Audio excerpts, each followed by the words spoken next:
Merci pour cette question, Marie-Claude.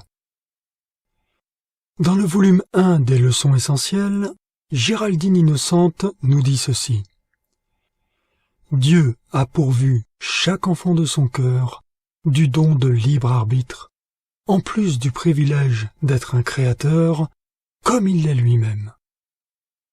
Chacun est libre de faire ses expériences, d'utiliser ses énergies vitales et de penser, sentir, dire et faire comme il le décide. Lorsque ces activités, les semailles, reflètent quelque chose de constructif, une personne récolte des effets constructifs.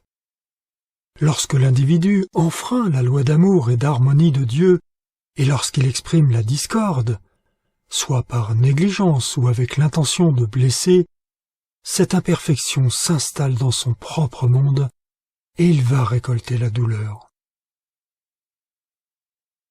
Le premier aspect de votre question est le suivant.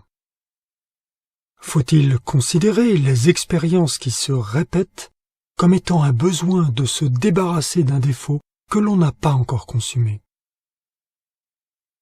Il est vrai, comme l'a dit Babaji, un sage indien bien connu, que le même plat vous sera encore et encore représenté jusqu'à ce que vous dépassiez le problème auquel vous êtes confronté. Pas d'échappatoire possible que celui d'évoluer vers la lumière. Beaucoup rejettent totalement leur propre lumière intérieure par orgueil ou ignorance et souffrent encore et encore.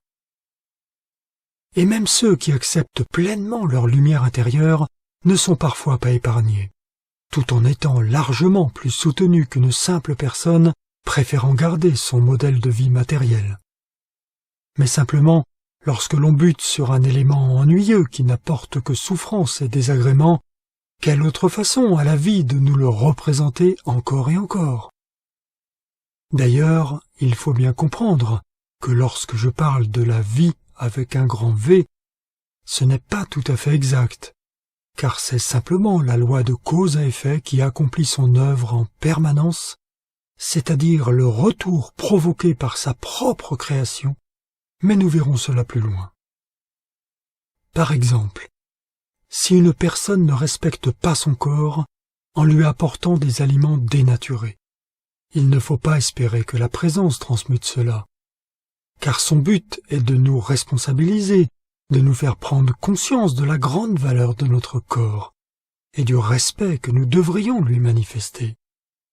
Ainsi, la souffrance sera la seule réponse, encore et encore, jusqu'à ce que nous décidions d'évoluer. Il en est de même pour n'importe quel autre défaut, manquement ou peur que chacun a. Le second aspect de votre question est le suivant. Faut-il considérer les expériences qui se répètent comme un moyen de nous renforcer encore et encore dans l'amour en nous testant? Nous sommes bien souvent les seuls à nous tester en permanence. En effet, même si la maîtrise de nos émotions et de toute chose est souhaitable et s'acquiert d'incarnation en incarnation, et que nous pourrions penser que la vie nous teste sur cela, en vérité, ce ne sont que nos propres manquements qui provoquent en permanence les expériences que nous vivons. En effet, souvent, les personnes croient que l'existence les teste ou les éprouve, mais ce n'est pas tout à fait juste. Par exemple, si une personne a beaucoup critiqué son prochain, il se présentera à elle encore et encore des situations qui provoquera l'envie de critiquer. Ce n'est pas directement la vie qui éprouve cette personne de façon provoquée, mais simplement un mécanisme de cause à effet qui s'enclenche. Vous créez quelque chose, vous le vivez ensuite jusqu'à ce que vous le transcendiez. La vie, la lumière, le divin ne crée que la beauté et l'harmonie, alors que l'être humain vit sans cesse ce qu'il a généré dans une vie ou dans une autre, en croyant être éprouvé, alors que c'est lui-même qui se crée ses propres épreuves. Cela fonctionne comme un algorithme d'un programme informatique qui prend une décision programmée en fonction de la situation qui se présente à lui. Le troisième aspect de votre question est le suivant. Faut-il considérer que les expériences qui se répètent proviennent des forces sinistres qui veulent sans cesse nous éprouver pour nous faire faillir? Plusieurs aspects sont à considérer. Nous sommes très souvent la propre cause des attaques que nous subissons. Une personne qui arrive à garder l'harmonie en toutes circonstances, et je conçois que cela n'est pas si simple, par le propre recul qu'elle a sur toute chose, est peu embarrassée par des attaques des forces de l'ombre. Il y a en premier lieu les attaques directes des forces sinistres qui saturent l'atmosphère terrestre, celle-ci étant l'accumulation des formes pensées destructives humaines ou encore par des entités désincarnées. Ces attaques interviennent souvent lorsque l'on produit de la lumière, par la diffusion d'œuvres artistiques, d'ouvrages, de séminaires, etc. Tout ce qui est opposé à la noirceur. Néanmoins, lorsque l'on est bien ancré dans sa présence divine, en principe ces attaques retournent à ceux et celles qui les émettent, si cela provient d'entités désincarnées ou de personnes physiques. Mais si la personne qui est la cible de ces projections destructives laisse rentrer quelque peur, est stressée, ou encore ne vit pas dans le moment présent mais projette toutes sortes d'inquiétudes, elle ouvre la porte à ces énergies indésirables qui, heureuses de pouvoir se nourrir d'un être de lumière, en profitent sans restriction.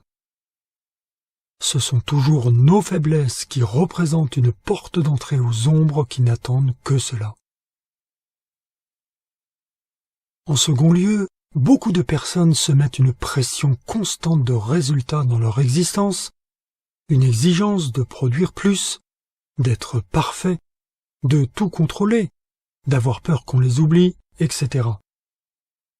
Tout cela n'est qu'une vaste illusion qui coupe le plaisir que l'on devrait prendre à chaque instant en toute chose, dans la plus grande sérénité et surtout dans le plus grand détachement d'un quelconque résultat.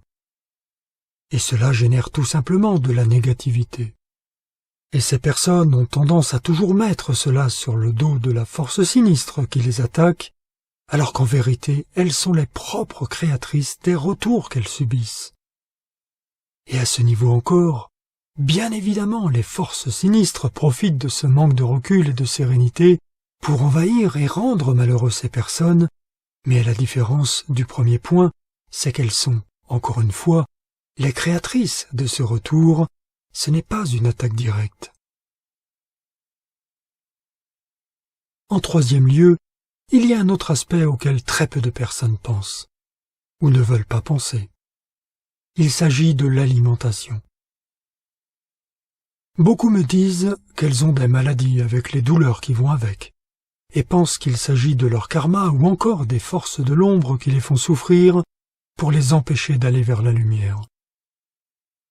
Mais à part quelques maladies génétiques ou autres handicaps, ou encore une intoxication aux métaux lourds, et dans ce cas une bonne alimentation est d'autant plus souhaitée, la plupart du temps, il s'agit d'un mauvais comportement alimentaire qui n'a rien à voir avec de quelconques attaques.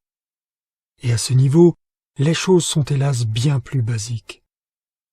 Le sucre, par exemple, est l'un des facteurs actuels les plus dramatiques pour la santé publique et toutes les pathologies inflammatoires qu'il déclenche.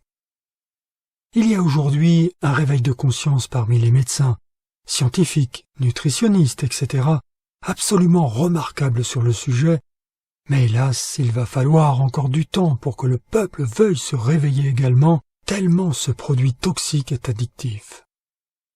Et pourtant, aujourd'hui, il est bien souvent le facteur déclencheur principal des cancers, problèmes osseux et musculaires, cardiovasculaires, diabète, etc.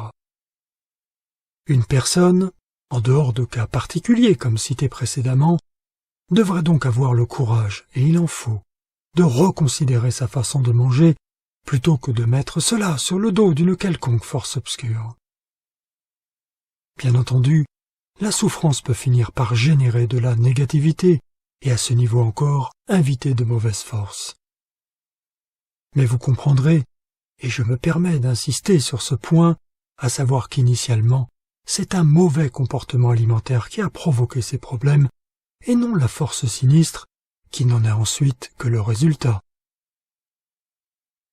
La force sinistre a hélas bon dos dans beaucoup de nos manquements, et c'est souvent pratique pour chacun de pointer le doigt sur cette dernière à chaque désagrément, en se dégageant de toute responsabilité.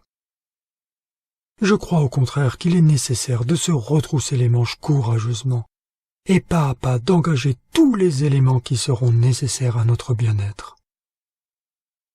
Vous savez, depuis la chute de l'homme, nous nous sommes tous mis dans des conditions de vie plus ou moins difficiles.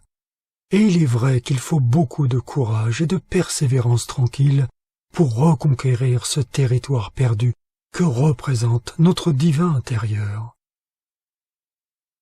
Bien heureusement, les maîtres ascensionnés ont mis à notre disposition, par pure compassion et amour, tous les outils nécessaires pour, assez rapidement, sortir du puits sombre dans lequel la plupart d'entre nous se sont mis. La lumière ne demande qu'à nous remplir de ses trésors, mais pour cela, il nous faut réviser, pas à pas et sans se mettre la pression, notre comportement, à savoir nos actions, nos pensées, nos actes, la maîtrise de nos émotions, l'harmonie dans nos sentiments, notre détachement et non-implication dans les tourments de ce monde, ce qui ne fait que rajouter encore du négatif, et également notre alimentation. Tout cela peut paraître insurmontable, mais en réalité cela ne l'est pas, car un étudiant de Saint-Germain qui pratique de façon constante son travail de lumière chaque jour, lecture des maîtres, méditation et décret, provoque de sa propre présence divine toute la lumière nécessaire à son émancipation. Alors, chers amis, soyez courageux, et assurément vous deviendrez un jour la pure essence divine qui répandra ses bienfaits sur toute la création. Et pour conclure, je citerai encore une fois Géraldine Innocente. Par chaque pensée, sentiment, mot, acte, vous créez soit votre karma de douleur, soit une couronne de lumière, car vous pensez et ressentez quelque chose à chaque instant, 24 heures sur 24. La flamme violette transmutante est l'instrument divin et miséricordieux qui peut changer et changera toute chose dans votre monde si vous en faites suffisamment usage. Mais il faut l'appeler pour l'activer. Elle ne vient pas toute seule.